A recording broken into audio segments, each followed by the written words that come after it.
For 10 years, Britain's housing market looked untouchable, a runaway train of rising prices, record rents, and blind confidence. But in 2025, that train is derailing.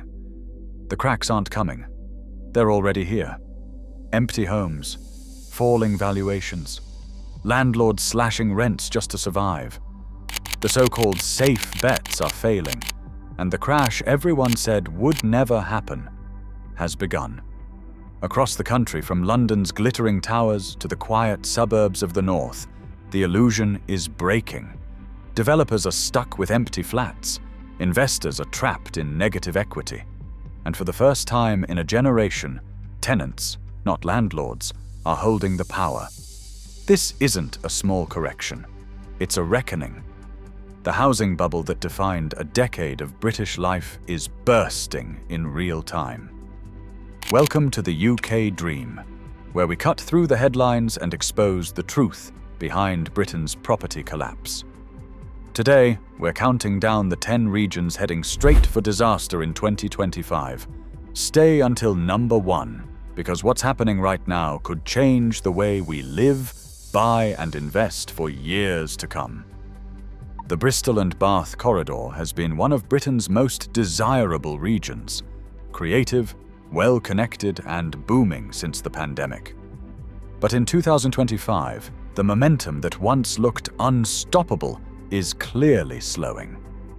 Rents in Bristol have slipped slightly, with the average flat now letting for just under £1,770 a month, about 1% lower than a year ago.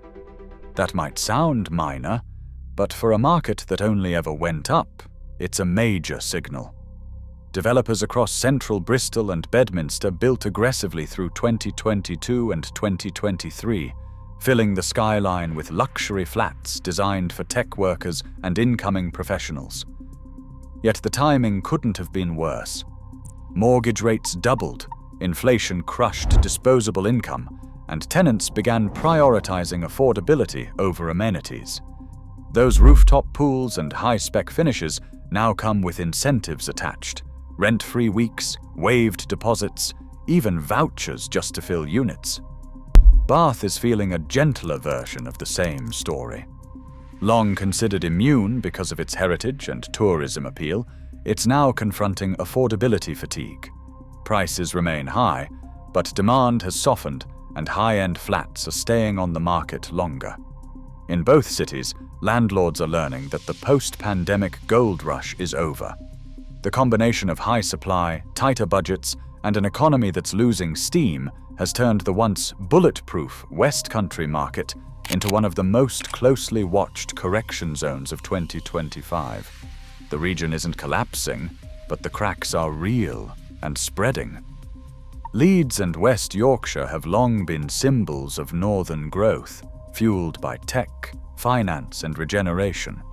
But by 2025, that narrative is fraying.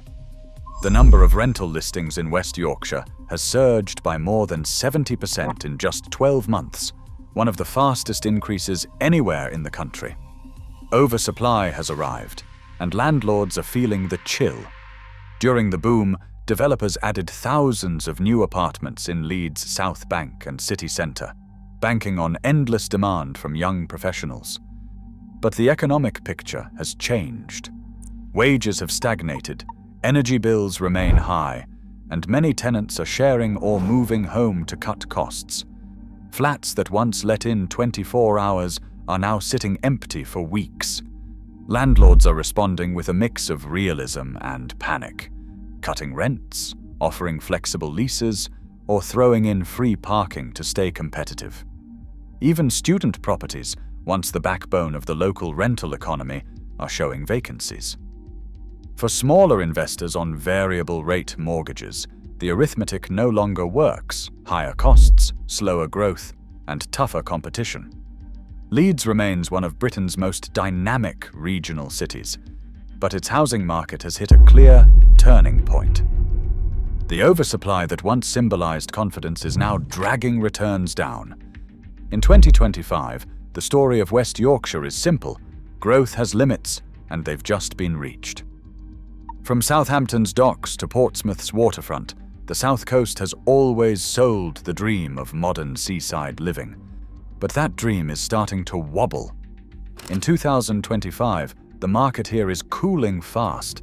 Supply is up, demand is softening, and rental yields are falling for the first time in years. Developers went all in on luxury towers along the marina and oceanfront, expecting professionals and retirees to flood in. Instead, they're battling rising costs and shrinking demand. Remote work has reduced the commuter premium, while higher insurance and service charges are squeezing profitability. Across the UK, rental demand has dropped by roughly a quarter compared to last year, and this corridor is feeling that slump hardest. Agents across Southampton report flats sitting empty for months, with landlords offering rent-free periods or covering utilities just to fill units. In Portsmouth, waterfront developments that once advertised exclusivity are quietly trimming prices. Tenants, feeling the pinch of inflation, are choosing practicality over prestige. The South Coast hasn't crashed, but the correction is unmistakable. The region that thrived on scarcity is now facing the reality of oversupply. For years, landlords could rely on demand outpacing logic. In 2025, the tide has finally gone out, and what's left is a market learning to live without hype. Cardiff once looked immune to Britain's housing troubles. Its mix of students, young professionals, and regeneration projects made it one of the UK's most consistent growth stories. But this year, even Wales's capital is showing strain. Average rents across the nation are still up on paper, but the speed of growth has slowed dramatically. In Cardiff Bay and Central Square, a flood of new apartments has tilted the balance toward tenants. Vacancy rates are rising, and some landlords are cutting rents by up to 5% to stay competitive. The city's student market, a cornerstone of its rental demand, has also cooled. Enrollment growth has leveled off, leaving purpose-built student blocks partially empty for the first time in years. Outside investors are pulling back as yields tighten and operating costs rise, particularly in the energy-intensive, modern blocks that dominate the skyline. The South Wales valleys tell a similar story. Affordable housing once kept demand high, but job growth has slowed, and renters are becoming cautious. The good news? Cardiff remains cheaper than most southern English cities. The bad news? The easy money era is over. For the first time in a decade, landlords in South Wales are chasing tenants, not the other way around. The market hasn't crashed, but it's clearly cooling. In 2025, Cardiff's property boom is giving way to something new: balance. Glasgow's comeback story defined Scottish housing for years: regeneration, student growth, and rising rents. But in 2025, that momentum is running out. Across Scotland, rent increases have slowed to their weakest pace in years, and in Glasgow, the impact is unmistakable. The introduction of tighter short-term let rules has added thousands of former Airbnb units back into the long-term rental market, flooding supply just as demand is easing. In areas like Finnieston, Dennistoun, and the Merchant City, vacancy rates are climbing, and landlords are offering rent-free incentives for the first time since the mid-2010s. For tenants, that's good news. For landlords, it's a warning shot. Maintenance, energy, and mortgage costs are all rising, while rent growth is slowing. Student numbers, once the city's secret weapon, are stabilizing, leaving purpose-built complexes under-occupied. Glasgow still has undeniable appeal: a vibrant culture, world-class universities, and relatively affordable homes. But the mood has changed. Where optimism once ruled, caution now dominates. The city's property market isn't collapsing, but the boom years are over. In 2025, Glasgow is trading breakneck growth for something it hasn't felt in years: pressure. Manchester and Salford have been the poster children of Britain's urban revival: glass towers, tech hubs, and endless cranes painting a skyline of ambition. But in 2025, that story has taken a sharp turn. The market that once couldn't build fast enough is now struggling to fill what it has. Developers spent years flooding Salford Quays, Deansgate, and Ancoats with new build apartments. At first, they were snapped up by professionals, investors, and international buyers. Now, many of those same units are sitting empty. Letting agents are reporting longer void periods and incentives like free rent for the first month or waived deposits, something unthinkable during the boom. The reasons are piling up. Mortgage rates remain stubbornly high, inflation has eaten into disposable incomes, and tenants are re-evaluating what they're willing to pay for city centre convenience. Even the tech and media sectors, once Manchester's economic engines, have cooled hiring. That combination has drained the fuel that powered the region's property surge. Meanwhile, outer areas like Altrincham, Stockport, and Bolton are drawing renters away with better space and lower costs. The result? Central vacancies are climbing, and yields are tightening. Manchester and Salford remain powerhouses of culture and commerce, but their property markets have hit saturation. The numbers no longer justify the hype. In 2025, the North's boom towns aren't collapsing. They're leveling off, learning the hard way that even the strongest markets can only defy gravity for so long. The Midlands, home to Birmingham and Nottingham, once looked like the perfect middle ground between affordability and growth. But in 2025, that balance is slipping. Both cities are now wrestling with the same problem: too much building, too little demand. In Nottingham, a wave of high-spec developments has hit the market at the same time as tenants are tightening their budgets. Vacancy rates have jumped, and landlords are cutting rents or offering perks just to stay afloat. In Birmingham, massive regeneration projects like Paradise and the HS2 corridor spurred a flood of luxury apartments. But that optimism has faded.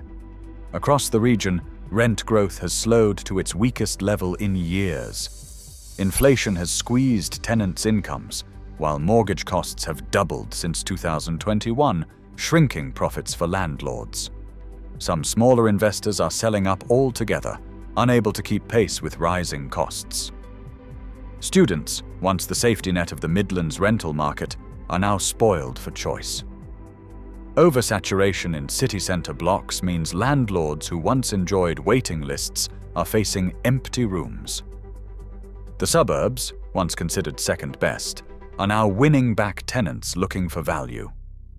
The Midlands remains one of Britain's most promising long-term regions, but 2025 has exposed its limits. Ambition has outpaced affordability, and growth has turned into glut. For landlords and developers, it's a sobering reminder. Building confidence doesn't mean guaranteed demand. Edinburgh's housing market has been one of the UK's most resilient, a magnet for professionals, students, and global investors. But even this Scottish powerhouse is beginning to cool. In 2025, rent growth has slowed to its lowest rate in nearly a decade, and the signs of fatigue are impossible to ignore. After years of double-digit appreciation, prices in the city centre are levelling off. Tenants who once competed for every flat are now seeing options open up. At the same time, landlords face the squeeze: rising mortgage rates, new energy efficiency requirements, and increased regulation of the rental sector. The result? Shrinking yields and growing caution. The student market, always Edinburgh's backbone, is no longer the unstoppable force it once was. Enrollment has stabilised, and a surge of purpose-built accommodation has created a surplus in certain areas. Meanwhile, central Scotland's commuter towns, places like Stirling, Falkirk, and Livingston, are seeing similar softening as buyers and renters hold back amid uncertainty. Edinburgh remains an international city with enduring appeal, but 2025 has marked the end of its invincible era. Investors are trimming expectations, tenants are negotiating again, and the once unbreakable rhythm of growth has paused. This isn't a crash, it's a reality check. Even the strongest markets have limits, and Edinburgh is now finding where those lie. For decades, the home counties, that ring of commuter towns surrounding London, were the ultimate symbol of security and steady growth. But in 2025, that safety net is fraying. The shift to hybrid and remote work has cut deep. Fewer people are commuting daily, and the appeal of paying premium rents for proximity to London is fading fast. Towns like Reading, Guildford and Slough are seeing rental demand soften, with listings rising and landlords struggling to maintain the high yields they once took for granted. The financial strain of elevated interest rates is also showing. Many homeowners who became accidental landlords during the low-rate era are now struggling to refinance. More are putting properties up for rent to cover costs, adding to the supply glut. Agents across the commuter belt report longer listing times, fewer bidding wars, and a noticeable dip in urgency among tenants. At the same time, rail and fuel costs have erased the traditional affordability advantage of these towns. The very thing that made the home counties desirable, quick access to London, is no longer as valuable as it once was. The result? A slow, grinding correction. Prices remain high, but demand is soft. The home counties aren't crashing, but they are cooling in ways not seen since the mid-2000s. For landlords who thought this region was immune, 2025 is a wake-up call. And finally, London. The titan of the UK housing market, now showing unmistakable signs of stress. In 2025, rents across the capital have recorded their first annual decline in nearly a decade, falling by about 3% in several key boroughs. For the city that once led the world in rental inflation, that's seismic. In neighbourhoods like Canary Wharf, Battersea, and Stratford, vacancy rates are climbing as landlords offer rent-free weeks and flexible terms to lure tenants. The luxury sector, once bulletproof, is struggling most. Overseas buyers have pulled back, and corporate relocations have slowed. Meanwhile, middle-market renters are demanding concessions or moving outward to cheaper suburbs. Landlords are under pressure from all sides, surging maintenance and insurance costs, rising mortgage rates, and tougher regulations on energy efficiency and short-term lets. Many are discovering that even London's seemingly limitless demand has a ceiling. For tenants, this shift is monumental. After years of competing for overpriced flats, they're finally gaining leverage. But for investors, the mood is grim. The city that once dictated prices for the entire country is now leading the downturn. London remains the UK's beating economic heart, global, diverse, and powerful. But 2025 has proved that not even the capital is untouchable. The housing market here isn't crashing, it's resetting. And for a city built on the myth of endless demand, that reset might be the biggest shock of all. There you have it, the 10 regions where Britain's housing boom is cracking wide open. What began as a slowdown is turning into a reckoning. Oversupply, collapsing demand, and landlords caught in the middle. If you found this breakdown eye-opening, hit subscribe, ring the bell, and share this video, because the UK housing story is only just beginning. Thanks for watching the UK Dream, where we track the rise, the fall, and everything in between.